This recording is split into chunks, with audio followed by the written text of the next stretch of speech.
through. Um, Remember our last lesson in the series, which, of course, is final matters. And we looked at pattern of giving, um, and financial priority. What can we do to help one another be vigilant, courageous, and more dedicated to the cause of Christ? And why should love be our motivating factor? So let's just read one more time. 1 Corinthians 16, 1 through 4.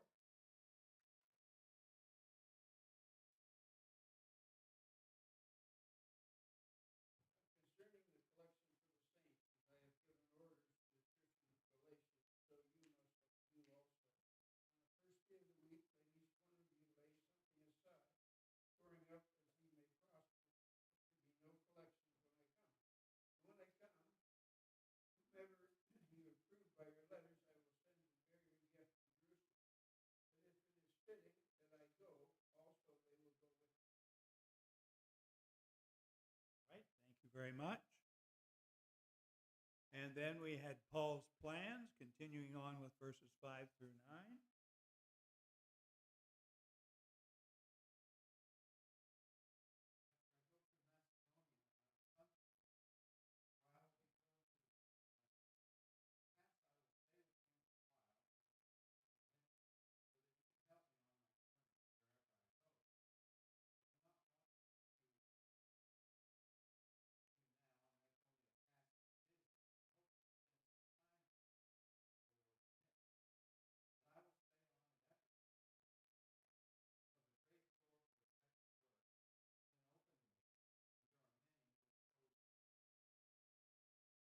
All right, and so Paul, of course, was being quite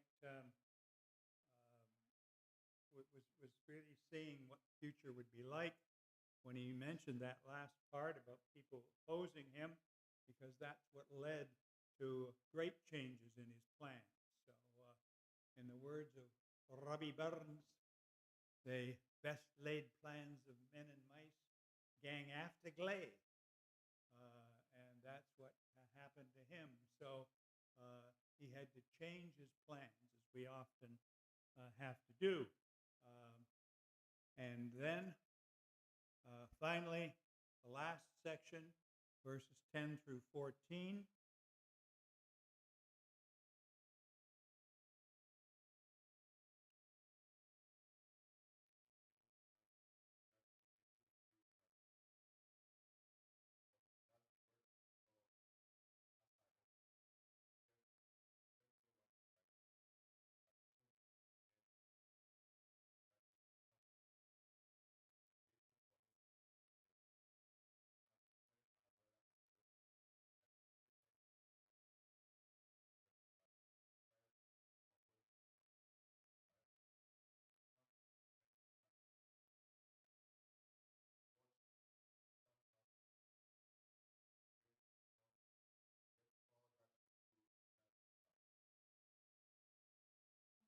Right, thank you very much. And last time we considered the question is why we thought that Paul found it necessary to write that the Corinthians should see that Timothy had nothing to fear, and what is the reason for that?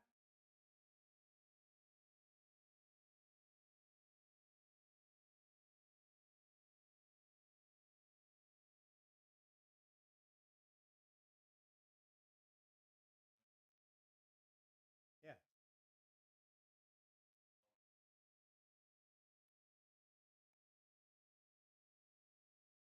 Yes, exactly. So um, he didn't want Timothy to be despised because of his youth, and also because of the fact that many people opposed him, and Timothy was his protege. Then Paul was afraid that that would rub off on Timothy, and people would disregard what he had to say. So we saw in 1 Corinthians 4 and 17, what did Paul say there?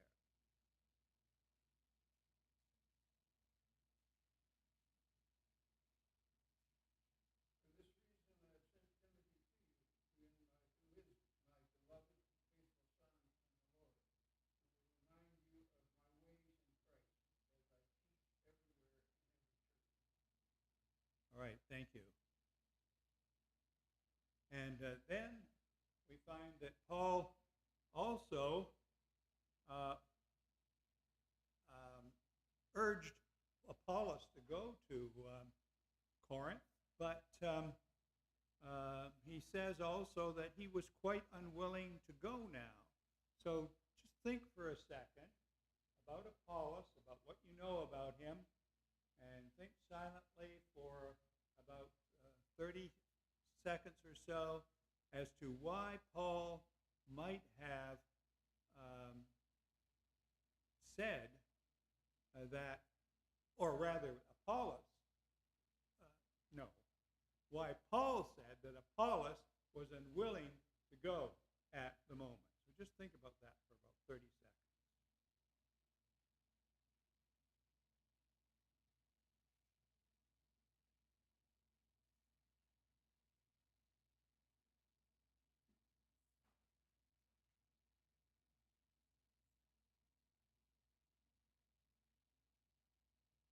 All right, now turn to your neighbor and discuss your thoughts.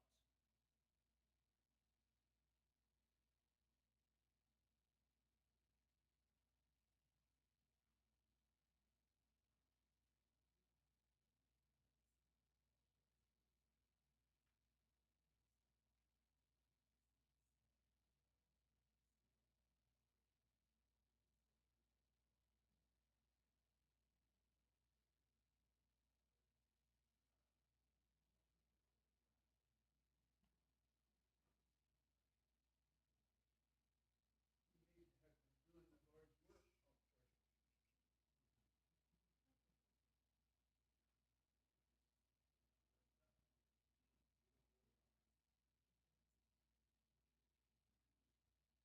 Okay, Gary. Well, he may have been doing the Lord's work. He wasn't ready to go at that time. He said he would go at the most convenient time. Okay.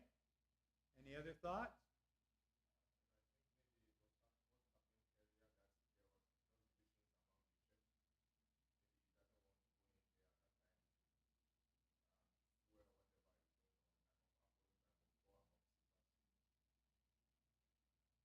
Okay.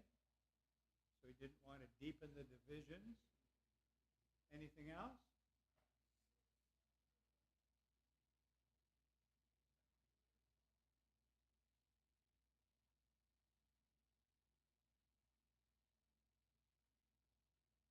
What What were your thoughts back there in the back pew? Well,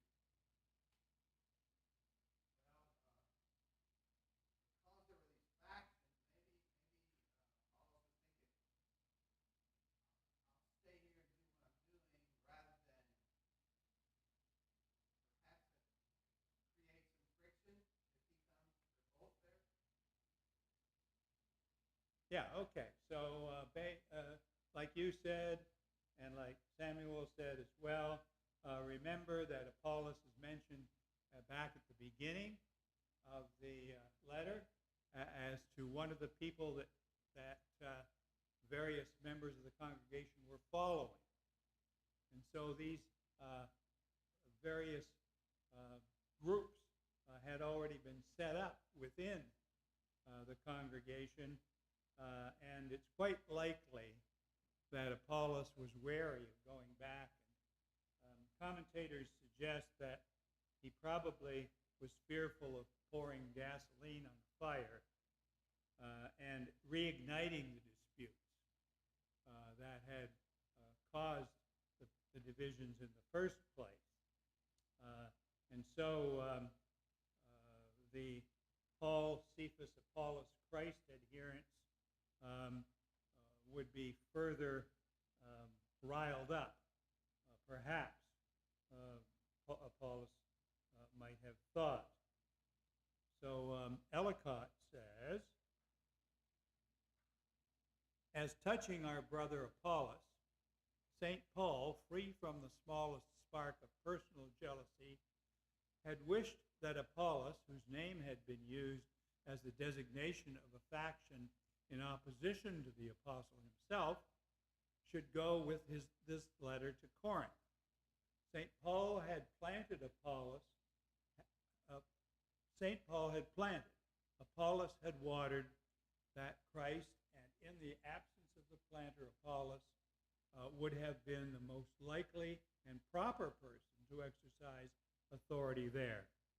The unselfish consideration of St. Paul is equaled by the thoughtful reluctance of Apollos, who fears that his presence might encourage the one faction and perhaps embitter the other, and he declines, not considering it a convenient time to do so. In the thought of these teachers, convenient meant the good of Christ's church and not the ease or comfort of any individual man. Okay, so Apollos was concerned about the welfare of the church as a whole. So we see that these two close companions of Paul have the best thoughts of the congregation in mind, and that Paul is suggesting, don't despise Timothy because he's young, and Apollos is saying, I'm going to hold off a little bit here until things settle down, because I don't want to make people more divided than they already are. Apollos first comes to our notice at Ephesus, whence he went to Corinth just before Paul came to Ephesus. From Corinth, Apollos returned to and was now at Ephesus. The old Latin commentators say that he left Corinth on account of the violence of the factions, and now declined to return because of them. But it is not likely that they knew anything more about the facts than we do. Interesting comment. Jerome tells us that after the factious spirit subsided, Apollos returned to Corinth and became bishop or elder of the church. But he gives us no authority for his statement. So there are many possibilities, but the answer is simply that we don't know when or even if Apollos actually did return. Paul's words are important because they show that neither he nor Apollos gave any countenance or encouragement to the factions. Paul has no fear that Apollos will do wrong intentionally, yet Apollos fears that he may do wrong by his presence unintentionally. It did not seem to Apollos that it was a fit season for him to show himself in Corinth. So, in conclusion, Foundations says, rather than being ignorant, fearful, and weak, the Corinthians were to be watchful, courageous, and steadfast. With genuine love as their motivation, they were to serve God and one another. Vigilance was needed. Faithfulness in all things was their goal. Christians are to love God supremely and their fellow man completely. What does Matthew 22:37 through 40 say about this?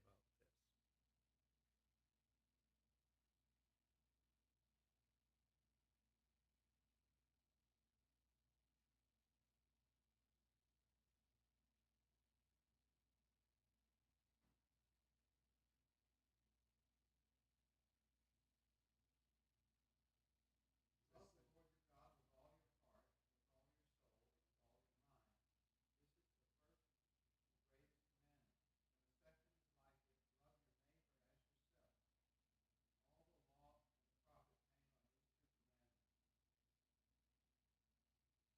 thank you. And because we are to love one another as Jesus loved us, as it says in John 13 and 34, we must not think or act selfishly. Instead, love should be the foundation of our actions. Love, again, permeates 1 Corinthians. Without love, none of these other things that we might do are going to be beneficial.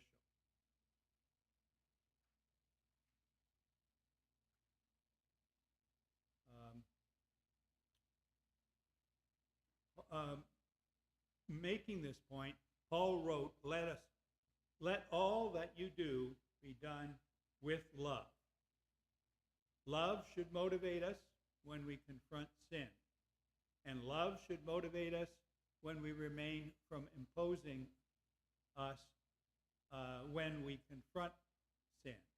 And love should motivate us when we refrain from imposing our will upon others. It must be a hallmark of Christian behavior. All right. Any questions, comments, thoughts about this lesson or about Paul's first letter to the Corinthians?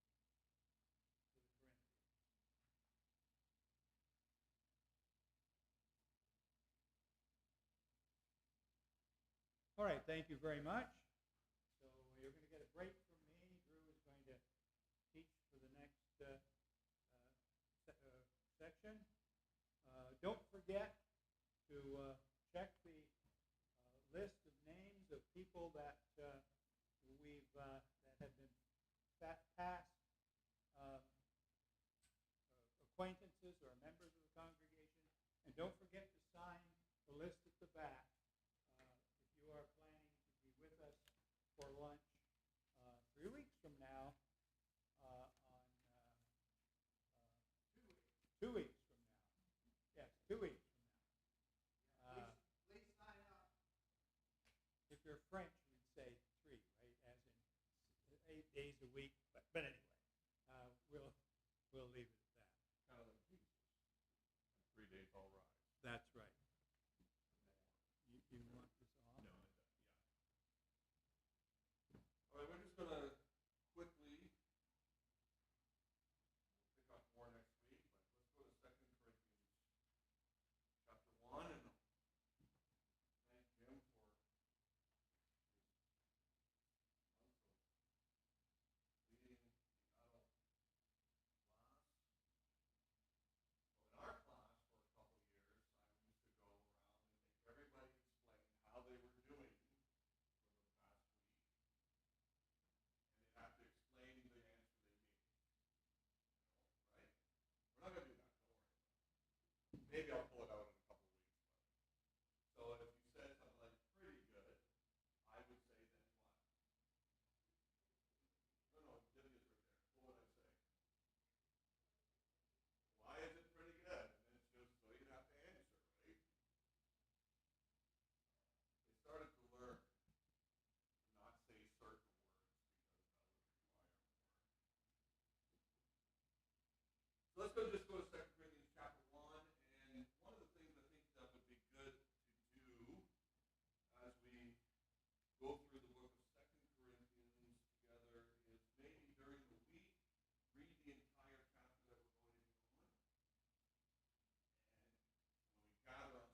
reading news clippings about 42nd Airborne going from Normandy to Bastogne, and then you're hearing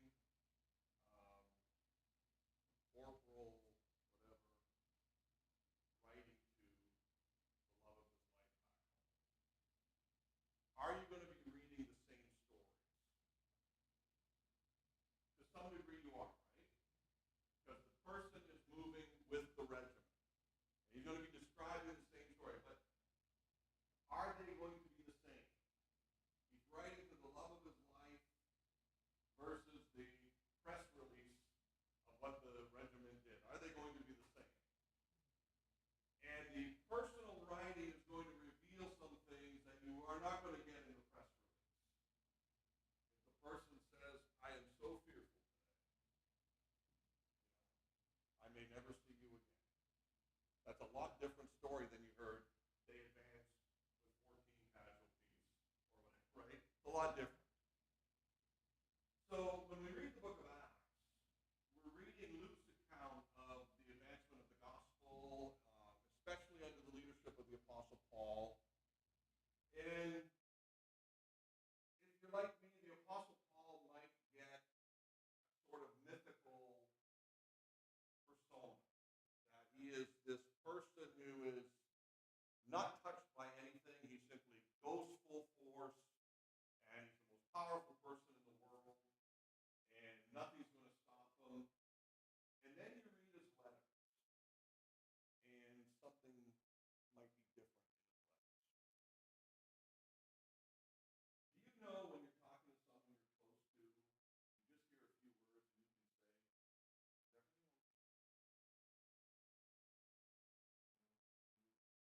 Is everything okay? You wouldn't hear it any other way but you hear their letter. So let's just keep that in mind as we go to 2 Corinthians. Let's just read chapter 1, verses 3 to 11. Someone read that.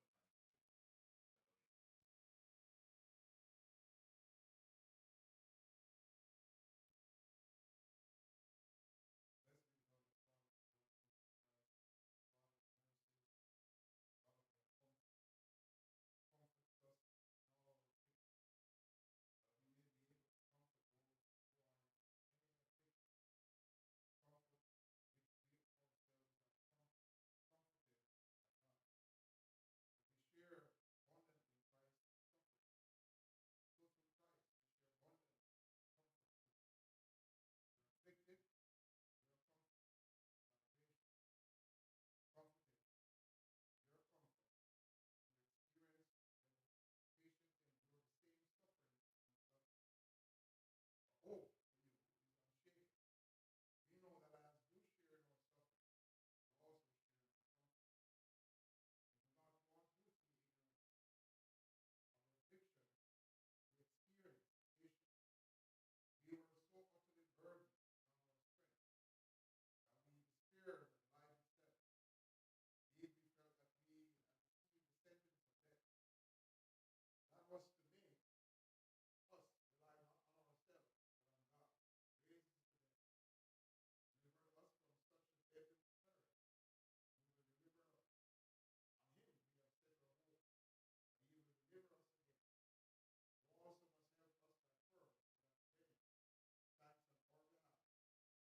spending too much time. So anything stand out here with what the Apostle Paul is writing? This is sometime after his first letter, right? Where he founds a lot of great truths that Christians are to live by, right? Resurrection, the Lord's Supper, all these different things. And now he writes this letter, and is there anything that stands out? Nothing? So just notice for a second in verse 8. What is everything all right, Paul? Right? He's writing something here, especially he brings it out in verse 8. What's going on in verse 8? Okay,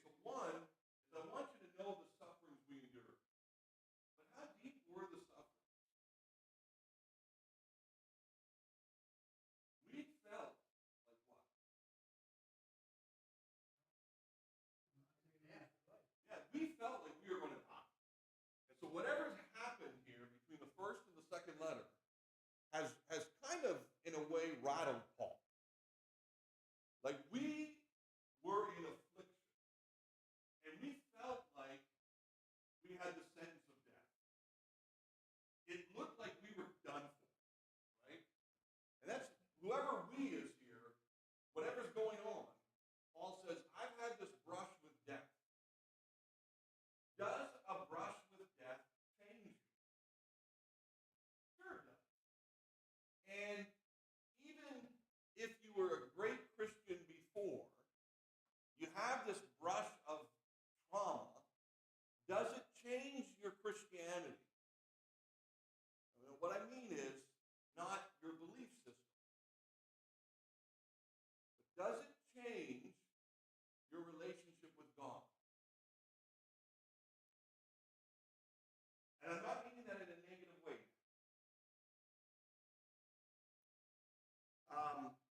Let's think about this as we go a little bit. Paul had spent 18 months with the Corinthians in the book of Acts. Before he writes the first letter, he ends the first letter saying, I want to come visit you. I've got this plan, and as Jim showed, plans got messed up. And somewhere along those lines, somewhere along that messed up plan, Paul goes through this experience where he feels he has the sentence of death. We were afflicted. He doesn't go through the affliction as that mythical hero who's not afraid of anything, because he describes how he needed to get comfort. He needed the comfort of God, right? And if you look at verse 3 and verse 4, that's how he kind of describes God for the letter, right? Praise be to the God and Father of our Lord Jesus Christ, the Father of mercies and the God of what? All comfort, right? This is who God is. And Paul's trying to tell the Corinthians, this is who the God we serve is, the God of all comfort. Doesn't say it in all of his letters, but he's saying it here. He's the God of all comfort. So he spent 18 months in Corinth. We know that some of the Corinthians are challenging him. You're not really an authority in the church. And some of the Corinthians, and this makes some sense if you were one of the original 12, but you're not. In 1 Corinthians was a letter to teach the church. As we read 2 Corinthians, it's a defense of Paul. Paul is defending himself in 2 Corinthians. So something has greatly changed here. So let's notice this for a moment. What makes a person a better teacher to someone who's going through something?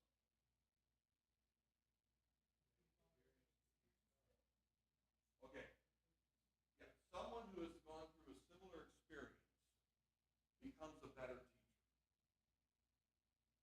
And the best person to help an alcoholic is a former alcoholic, right? Understands it. We grow in sympathy for people who are sick when we ourselves have been sick. If you've never experienced it, it's hard to grow in sympathy. So things like that. And so let's just notice a little bit here for a second. Okay, let's go verses 3 through 5. We've got 1 minute left. Blessed be or praise be to the God and Father of our Lord Jesus Christ. Knowing that Paul has gone through such serious affliction that he thought we had the sentence of death. I want to focus on that line a lot next week. He had the sentence of death. All that he has gone through. And he begins the letter by saying, God should be praised. Kind of interesting, right? Let's end here. What thoughts does that bring to your mind? That if a guy has been through all this,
has endured so much affliction.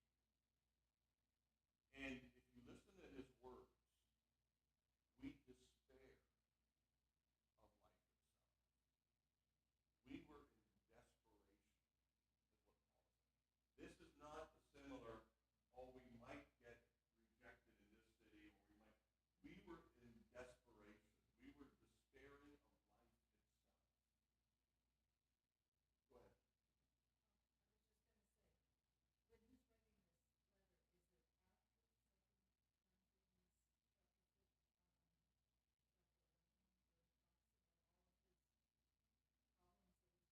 That's right. That's right. That's right.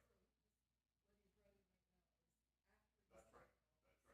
And this is part of his defense is going to be, right? It's this idea that suffering doesn't make you unloved by God. It actually makes you stronger in God. And this is one of his defenses he's going to say. The other question that I want us to focus on next week is, as strong as the Apostle Paul was, you notice his statement, this happened so we might learn to rely on the God who raises the dead. You might wonder, wasn't he already relying on him?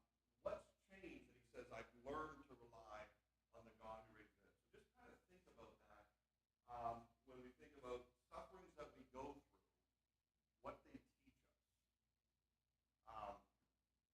Because most of us would probably say, I'm trusting in Jesus today. What might happen that would make us say, I learned to trust on Jesus even more? Which shows that there's, even for the Apostle Paul, there's growth possible. Right? Experiences happen where all of a sudden you learn more and more. All right, so we'll pick it up next week with a more full. But if you can read chapter 1